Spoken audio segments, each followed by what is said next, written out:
Olá, seja muito bem-vindo. Mais uma vez é muito bom estar em sua companhia. Agora são 11 horas pelo horário de Brasília e a partir de agora você acompanha comigo as notícias do Brasil e do mundo desta quarta-feira. E eu vou começar essa edição com uma dica para os consumidores.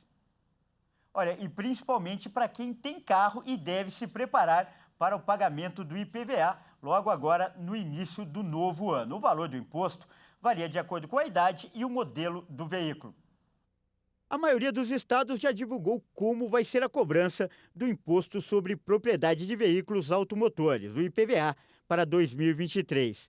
O pagamento obrigatório é cobrado sempre no início do ano e a alíquota varia conforme o modelo e a idade do veículo.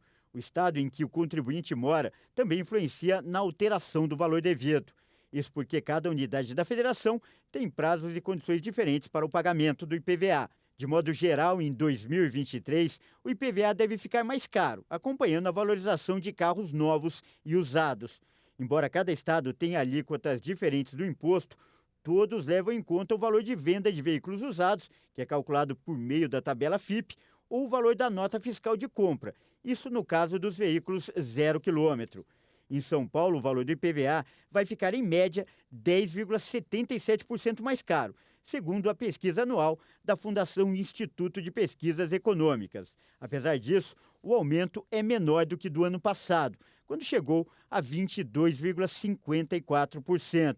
O governo paulista mudou o esquema de parcelamento, que vai variar agora de 3 a 5 parcelas, dependendo do valor do imposto a ser pago.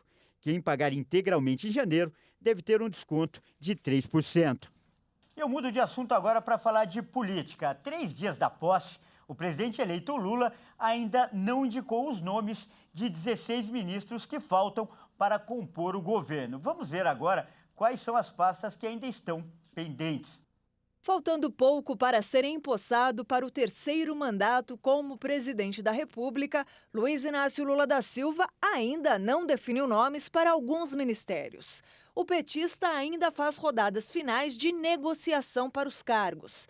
Havia a expectativa de que os nomes fossem anunciados até ontem, terça-feira, mas as indefinições atrasaram a conclusão da montagem do governo. Até o momento foram anunciados 21 ministros, dos 37 que devem ocupar a esplanada dos ministérios.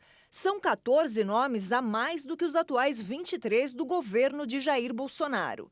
Ainda faltam ser anunciados os ministros dos povos indígenas, Previdência, Esporte, Cidades, Integração Nacional, Planejamento, Meio Ambiente, Transportes, Minas e Energia, Comunicações, Turismo, Desenvolvimento Agrário, Agricultura, Pecuária e Abastecimento, Pesca, Secretaria de Comunicação Social e Gabinete de Segurança Institucional. Olha, e ainda falando do novo governo, toda a polícia de Brasília vai trabalhar para garantir a segurança de Lula, na posse, que acontece no dia 1º de janeiro. A cerimônia vai seguir o roteiro tradicional, inclusive com o desfile em carro aberto pela capital federal. O futuro ministro da Justiça e Segurança Pública, Flávio Dino, declarou que o Distrito Federal vai mobilizar 100% da força policial para a posse de Lula. O evento acontece no próximo domingo, dia 1º de janeiro. Nós novamente agradecemos no sentido de que haverá mobilização integral, ou seja, 100% das forças policiais do Distrito Federal, tanto da Polícia Militar quanto da Polícia Civil, Corpo de Bombeiros, mobilizados para garantir segurança não só ao presidente da República, como também a delegações estrangeiras, assim como também as pessoas que participarão do evento. A atenção com a posse de Lula foi redobrada por receios de tumultos ou ataques. Apesar disso, Flávio Dino garantiu que não há nenhuma alteração no roteiro da solenidade. O petista deve fazer, inclusive, o tradicional desfile em carro aberto no Rolls-Royce presidencial. Bolsonaro viaja para os Estados Unidos nesta quarta-feira e não vai entregar a faixa presidencial ao petista. Eu falo agora de notícias internacionais. O governo dos Estados Unidos informou que está examinando a possibilidade de impor restrições aos viajantes vindos da China. A medida começou a ser analisada após os recentes aumentos de casos de Covid-19 no país asiático.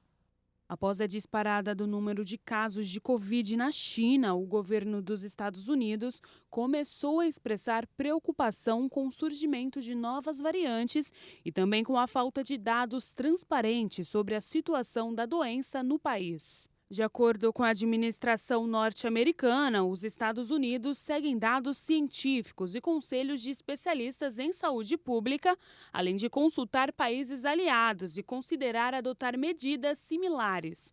Japão e Malásia, por exemplo, já anunciaram ações de saúde pública para enfrentar a propagação da doença procedente da China. O Ministério das Relações Exteriores da China afirmou que os países devem manter o controle científico e adequado das doenças, mas que não devem afetar os deslocamentos normais das pessoas. A China vive um aumento do número de casos de Covid-19 desde que colocou fim em sua política de Covid-0, suspendendo quarentenas e testes em massa. Autoridades do país admitiram que é impossível rastrear a origem atual do surto, por isso acabaram modificando os critérios de contabilização das mortes vinculadas à doença. E olha só, eu falo de futebol agora. O mundo todo está preocupado com o estado de saúde do rei do futebol, o Pelé, o grande ídolo Pelé. E a internação dele já está prestes a completar um mês. Ontem, o Santos, o time do rei, fez uma bela homenagem para o ídolo. Vamos conferir. O Santos Futebol Clube divulgou um novo escudo. O símbolo, que já conta com as 2 estrelas que representam os títulos mundiais de 62 e 63, agora vai ter uma coroa, em homenagem ao rei Pelé. O escudo vai ser usado por todas as equipes do clube, futebol masculino, feminino e categorias de base. O primeiro torneio com a homenagem será a Copa São Paulo de Futebol Júnior, que começa no dia 2 de janeiro. A mesma homenagem já foi feita quando Edson Arantes do Nascimento completou 79 anos, em 2011, ano em que o clube conquistou sua última Libertadores. A diferença é que agora todas as camisas serão contempladas com a honraria, e não apenas a camisa 10. O rei Pelé segue internado para tratamento de um câncer de cólon e de uma infecção respiratória. Bom, essa edição fica por aqui. Eu agradeço demais pela sua companhia e convido a continuar ligado em nossa programação, porque às 13 horas eu volto com mais notícias para você. Até mais!